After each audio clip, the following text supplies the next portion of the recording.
పరిధిలో మాట్లాడతాను. స్థాయి దాటాను అనుకోండి, నాకు ప్రాణాలు పెద్ద లెక్కేం లేదు. నాకు పిల్లలు ఉన్నారు, కుటుంబం ఉంది, అన్నీ వదిలేసుకొని రాగలను. నువ్వు రాగలవా?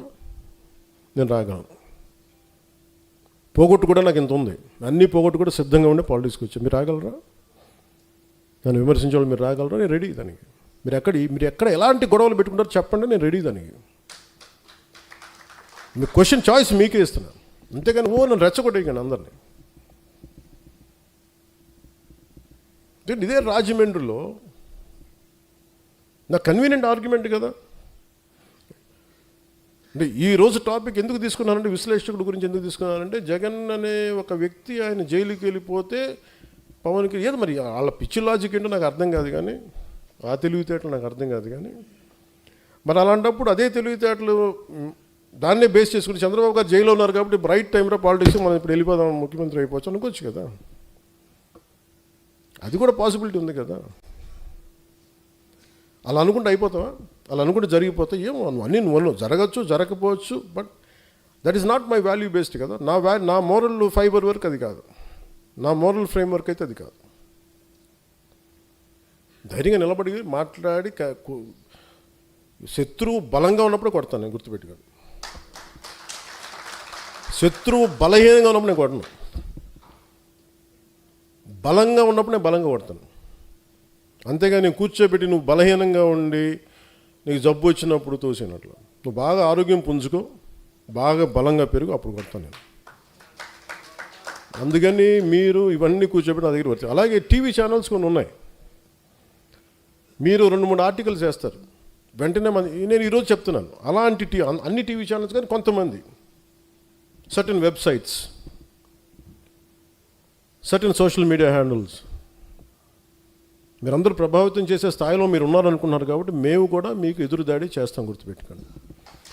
మీరు మమ్మల్ని వ్యక్తిగతంగా అంటే మేము కూడా మిమ్మల్ని అంతే ఈక్వల్ అండ్ ఆపోజిట్ అని చెప్పాను కదా. నువ్వు నన్నంటే నేను కూడా నిన్ను అంతే అంట, నువ్వేమంటావు నేను అదే అంటా. చాయిస్ నీకు ఇస్తున్నా. ఎందుకంటే సహనం, మితిమీరిన సహనం చేతకంతనం అయిపోతుంది. ఒక మహర్షి ఒక ఆయన కూర్చోబెట్టి ఊరంతా వెళ్తుంటే ఒక యోగి ఆత్మకథలో కథ ఉంటుంది.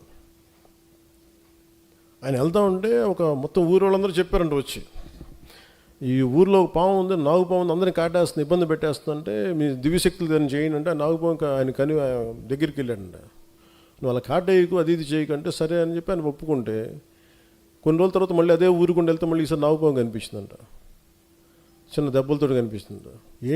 ఏంటంటే నువ్వే చెప్పావు కదా కాటేయొద్దని, కాటేపు అందరూ నన్ను కొడుతున్నారు అందన్న.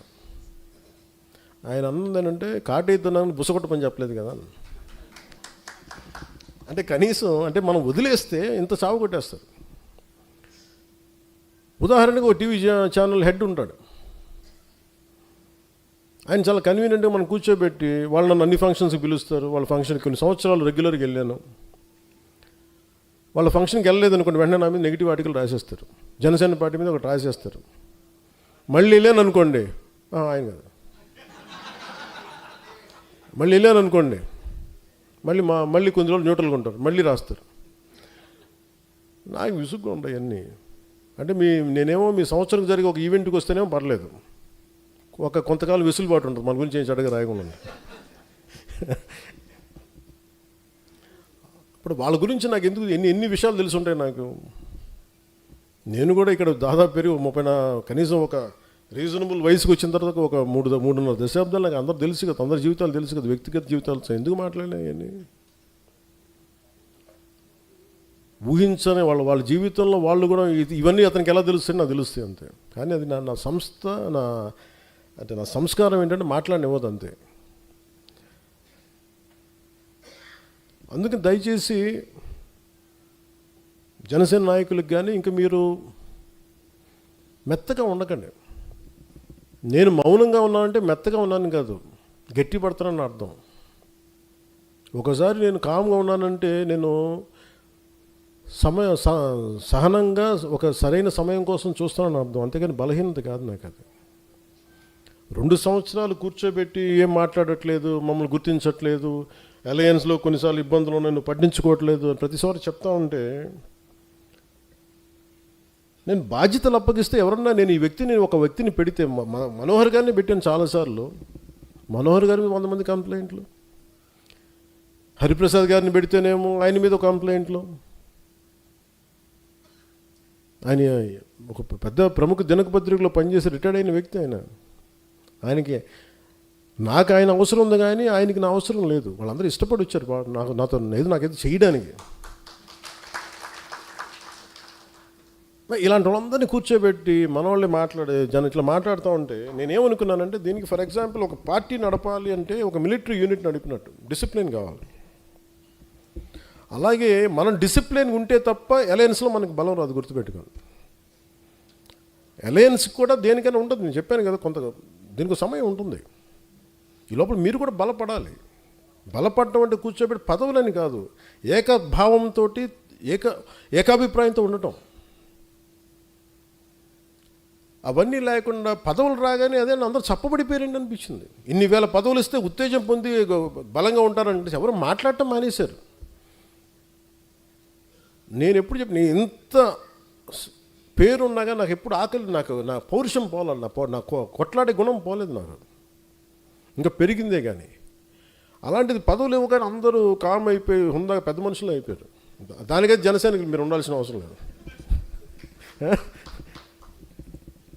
అంటే నాకు ఏం గుర్తొస్తుంటే, ఒక ఆడబిడ్డ తన ఒక 4 ఏళ్ల బిడ్డని చంకనేసుకొని అర్ధరాత్రి పూట జనసేన జెండా పట్టుకుంటే అమ్మాయికి హోటల్ పై నుంచి చూస్తుంటే ఆడబిడ్డని, ఆడతల్లిని, వాళ్ళు కదా నా బలం అనిపించింది. వాళ్ళు కదా, వాళ్ళ కోసం కదా నేను బతకాలనిపించింది. అందుకనే ఇప్పుడు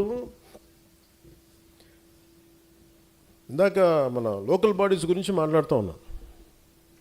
ఒకసారి జనసేన లోకల్ బాడీస్ ఎలా పనిచేసినాయి, 1924 లోకల్ బాడీస్ ఎన్నికలు వచ్చి మీరు ఎలా కొట్లాడారు? గెలవడానికి కొట్లాడలా, పోరాటానికి కొట్లాడారు. మీరు ఆత్మగౌరవం కోసం కొట్లాడే. మేము నిలబడితే నువ్వెవడరా మమ్మల్ని ఆప్ చేయడానికి, మనల్ని ఎవడరా ఆపేది, నువ్వెవడరా మమ్మల్ని ఆపేది, ఇంతే. దీనికోసం జస్ట్ ఒక పంతంతో కొట్టారు. ఆ స్పృహ మీరు కోల్పోకండి. ఆ జనసేన మూల లక్షణం.